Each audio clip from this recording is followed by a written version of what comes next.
Phải nói giờ lũ huyền mừng lắm đó.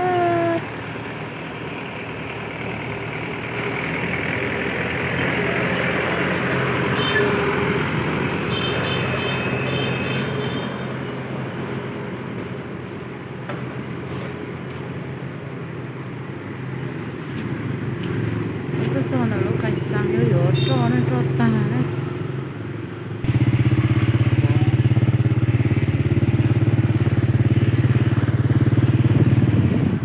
Lúc rộng nó cho con ăn nó nữa.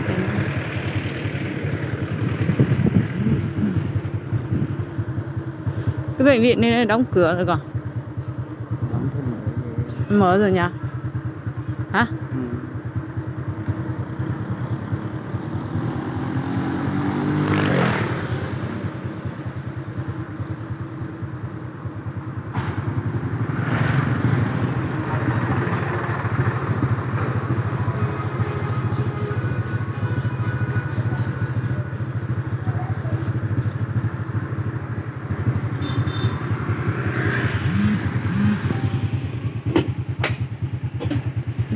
Sao không xuống dưới kia đi, xuống cái quán ở dưới đi. Quán nào sẽ giống nhau.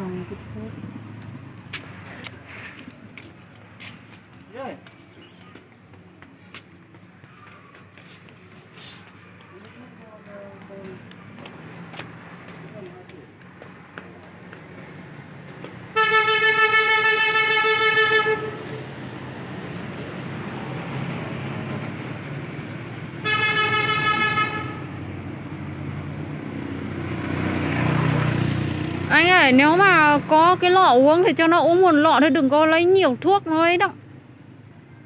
Hả? Hỏi.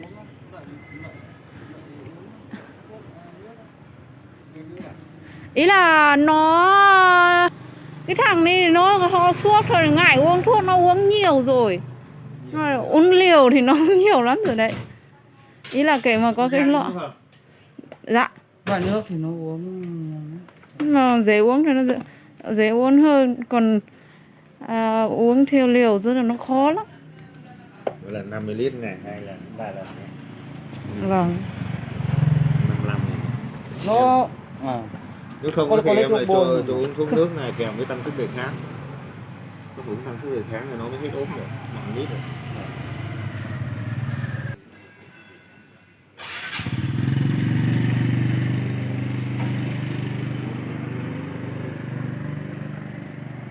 đang lấy cái kia nó trình vì viêm amigan đó.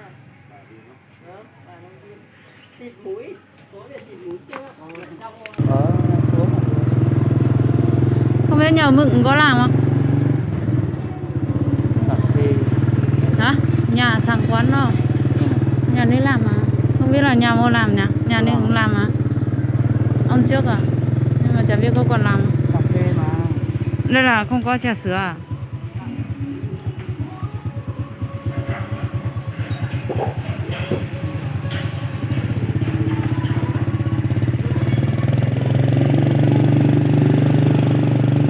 Chả biết ở đây anh nhà mau làm nhỉ?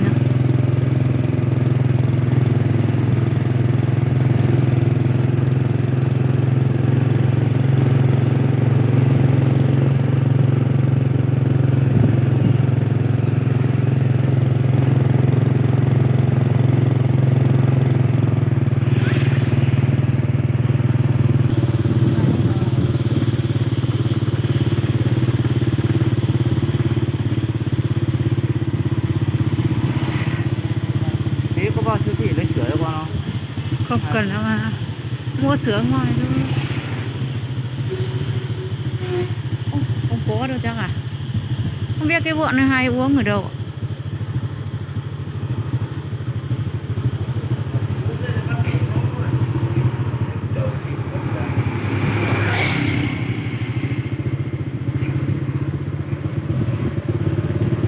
Lấy với cầu cứng.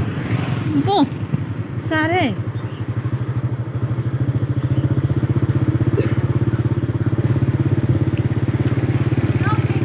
Sinh nó về rồi.